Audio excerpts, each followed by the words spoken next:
The humidity hanging over the in 2026 was more than just weather, it was a physical weight.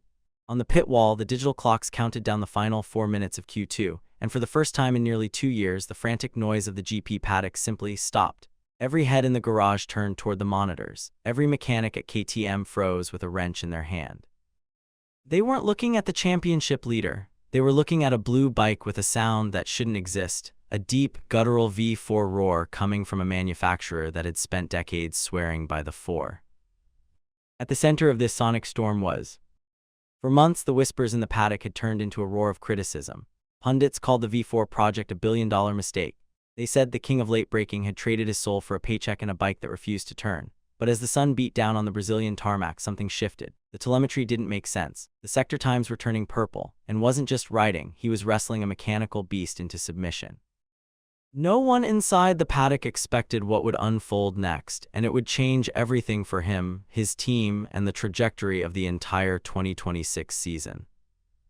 But to understand the tension in Brazil, you have to understand the betrayal felt by the purists. For 30 years was the ballerina of GP. Their 4 engine was smooth, precise, and surgical. But in the modern era of ride height devices and aggressive aerodynamics, smooth was no longer enough. They were being bullied on the straights by the Italian horsepower of end. The decision to scrap the 4 and build a 1000 V4 from scratch was the biggest technical pivot in the history of the sport. It was a gamble that put thousands of jobs and the brand's entire reputation on the line. Inside the factory, the atmosphere was toxic. Old guard engineers argued with the new aero specialists. The early prototypes were nightmares. They had the power, yes, but they lacked the feel. The bike was a hammer when needed a scalpel. During the winter tests, frustration was visible. He wasn't doing his trademark. He wasn't smiling. He was fighting a front end that felt like it was made of wood. Media critics were relentless. Is wasting his prime on a science project, one headline read. Some insiders claimed that the internal friction between the Japanese chassis designers and the European engine team had reached a breaking point. The V4 was fast, but it was unpredictable. It was a bike that wanted to go straight when the track wanted to turn. Yet the real turning point happened away from the cameras in a private test session where made a demand that shocked his lead engineers. He didn't want the bike to be smoother, he wanted it to be more violent. But what the paddock discovered next shocked everyone.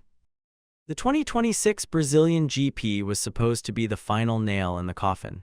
In Friday practice, the V4 looked lost, was struggling with chatter at maximum lean angle, and his teammate was languishing in 17th. The narrative was set, had failed. But behind that calm expression in the garage on Saturday morning, pressure was building fast. Wasn't looking at the data screens, he was staring at his mechanics. He knew that the technical sections of the Brazilian circuit were his only hope. If he could find stability in the slow corners, the V4's new brutal acceleration would do the rest.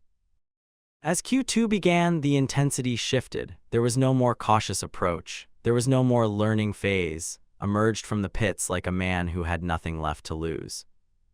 The V4 engine, which had previously been considered a wild animal that was impossible to master, suddenly looked compliant. Every time squeezed the brakes, the bike didn't protest. It didn't dive or weave. It sat flat, allowing him to use that stop-and-go style that had made him a world champion. Sector by sector, he was carving through the air, finding grip where the riders were sliding. Inside the garage, whispers began spreading. The telemetry was showing a level of corner entry speed that shouldn't be possible on a V4, yet this was only the beginning of a far bigger storm. With 5 minutes left in the session, sat in 3rd place. A good result, but good wasn't why he'd spent millions. They needed a statement. He pulled into the pits. The tension was suffocating. In a move that looked like a scene from a movie, his crew chief leaned in and whispered something. There were no major changes, no engine maps or winglet swaps, just a tiny, microscopic tweak to the rear ride height timing and a fresh set of soft compound tires.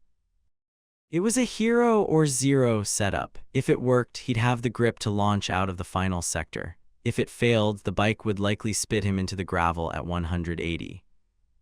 When he returned to the track, all eyes were on him. This was his last chance, a decisive lap, a moment to prove that the critics, the doubters, and the rivals were all wrong. He crossed the start-finish line and the stopwatch began to glow purple. He braked for turn 1 so late that even the commentators stopped talking. The bike nearly crossed the limit, the rear wheel hovering inches off the ground, dancing on the edge of a disaster. But with a precision that bordered on the supernatural, he controlled the slide. The V4 seemed calmer under deceleration, providing the stability that had been the project's Achilles heel for months. He was attacking the track. He wasn't just riding a motorcycle, he was dictating terms to physics.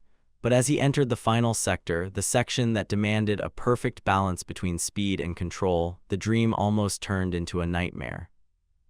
In the final fast corner, a sweeping, high-speed right-hander, the V4 reached its limit. The airload was so high that the front tire began to tuck. To the naked eye, it looked like a crash, went slightly wide, the bike vibrating violently as it struggled to maintain its line. In a split second, the situation could have turned into a catastrophe that would have ruined the lap, the bike, and perhaps his confidence for the rest of the season. But isn't like other riders. With incredible reflexes, he used his knee and elbow to literally prop the bike back up. He didn't let off the throttle. He didn't panic. He corrected the bike's direction, found a sliver of grip on the edge of the tire, and returned to the racing line with barely a drop in speed. It was a moment of pure, unadulterated instinct, the kind of control that only a handful of humans on Earth possess.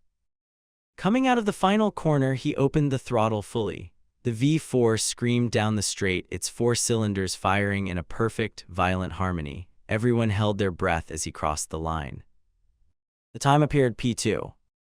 The entire paddock fell silent. Then a roar erupted from the garage. It wasn't just a fast lap, it was a major statement. After years of being told their project was dead, had just proved that the beast could be tamed. However, the twist that followed would change the championship narrative entirely.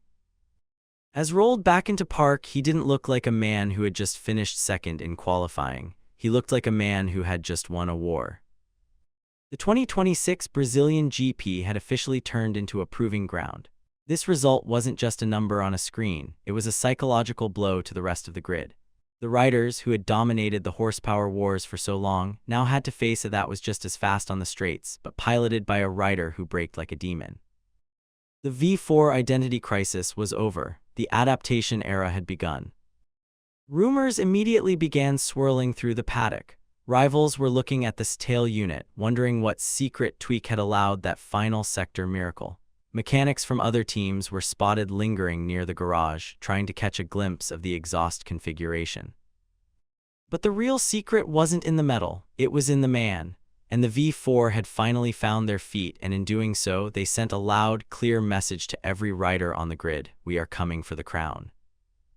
The sun set over with a new sense of dread for the competition, because if could do that in qualifying, what would he be capable of when the lights went out on Sunday? What happened after that session left even his closest team members stunned, and the world of GP would never look at it the same way again.